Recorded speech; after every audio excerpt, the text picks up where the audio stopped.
Today we're going to visit Nøreli. That's our mountain farm. It's or a shieling, which you'd say in English. No, sorry, Scottish. A shieling. It's the mountain pasture where we live in the summer. We've taken down the sheep from the mountain pasture and harvested the vegetables and the grass. But we've got some building work to do up there. We're putting a new extension on, or renewing the old extension that blew down. So it's a nice drive up there, beautiful views. And I'll be taking the bike. There's no point in taking a car because it's just me and a measuring stick. So yeah, it's a beautiful day. So, hope you enjoy the ride.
So this is the hut that we're restoring. This is where we live in the summer. We prefer to use this hut. There is another one up there, which actually is older. It's from the 1700s, but that one's been modernised inside. So this is the traditional log-built cabin from 1920. You see that the timbers are quite narrow. They're not big timbers. That's because they didn't have so big trees up here. It's 980 metres, tree lines at 1,000 metres. So you don't get big trees that you can make houses out of. So, but it's late growth, so these have taken maybe 150, 170 years to grow. Very tight wood and doesn't rot very quickly. You can see the roof is the original roof. I put in new foundations underneath this hut 20 years ago with the idea that very shortly afterwards I would renew the roof. Ha ha. So, but it's a traditional roof, so you have on the rafters you have the boards. On the boards you have birch bark. The birch bark is the waterproof layer. To keep the birch bark in place, there's turf, and turf would have been the insulation, or it still is the insulation at the moment. And then we found out up here, particularly where it's exposed, the wind tends to dry out the turf and blow it off. The wind blows off the soil. So to prevent that happening, they put boards on top. They make a framework and put boards on top of the turf. And of course, with time, the boards will rot because it's in contact with the earth.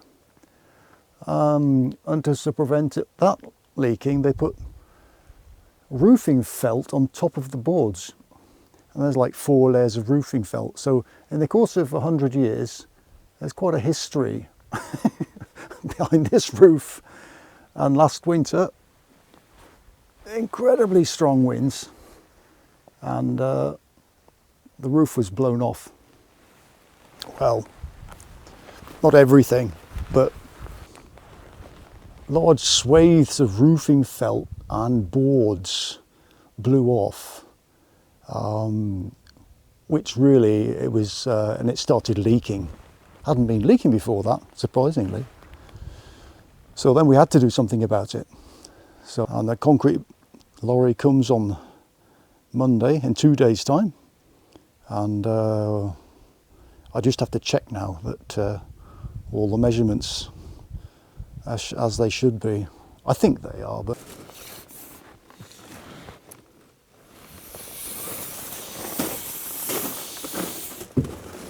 that's 3 meters there. Okay. And see.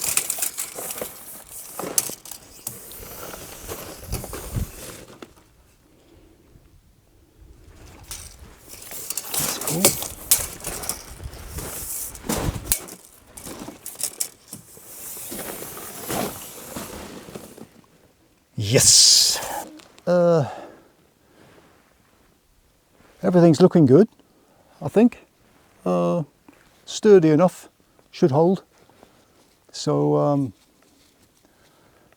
what I'm going to do now is we'll drive off into another part of Hemsedal. So this is Nøreli, not Nøreli, Nøreli.